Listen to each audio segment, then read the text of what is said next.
একটি বিয়ের দেনমোহর কেমন হওয়া উচিত? তো একটা বিষয় শুরুতেই বলতে চাই, ভাবিয়া করিও কাজ, করিয়া ভাবিও না। এই প্রবাদ বাক্যটি এই ক্ষেত্রে অত্যন্ত গুরুত্বপূর্ণ। অনেকেই প্রেম ভালোবাসা করে বিয়ে করেন, অনেকেই পরিবারের সদস্যদের অনুপস্থিতিতে বিয়ে করেন, অনেকেই কোনো রকম প্ল্যান পরিকল্পনা ছাড়াই আবেগতাড়িত হয়ে লক্ষ লক্ষ টাকা দেনমোহর করেন। অনেকেই যে না ঠিক আছে, আমাদের বিয়ে কখনো ভাঙবে না, আমাদের সংসার কখনো নষ্ট হবে না, আমরা একে অপরকে কখনো ছাড়বো না, আমরা কখনো বিচ্ছিন্ন হব না। কিন্তু আসলে অনেক সময় সেটা হয় না।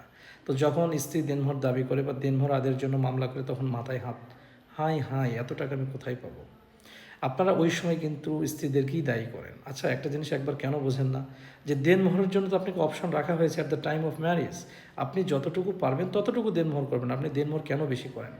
আপনাদের সবার উদ্দেশ্যে বলছি, দেনমোহর আপনার সামর্থ্যের মধ্যে করবেন, অতিরিক্ত দেনমোহর করবেন না।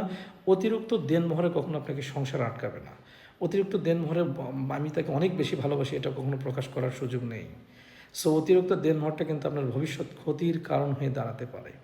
আপনারা অনেকেই দেনমোহর বেশি করে এসে কান্নাকাটি করেন যে অমুক কাবিন ব্যবসায়ী, এই ব্যবসায়ী, ওই ব্যবসায়ী, এভাবে ব্লেম দেবেন না। আপনার হাতে অপশন রয়েছে, আপনার ক্যাপাবিলিটি যতটুকু সেই অনুযায়ী দেনমোহর করবেন। এই জন্যই বলেছি, ভাবিয়া করিও কাজ, করিয়া ভাবিও না। দেনমোহরের বিষয়টি খুবই সেন্সিটিভ। আপনারা দয়া করে সামর্থ্যের মতো দেনমোহর করবেন। ভিডিওটি শেয়ার করবেন। সালামু আলাইকুম।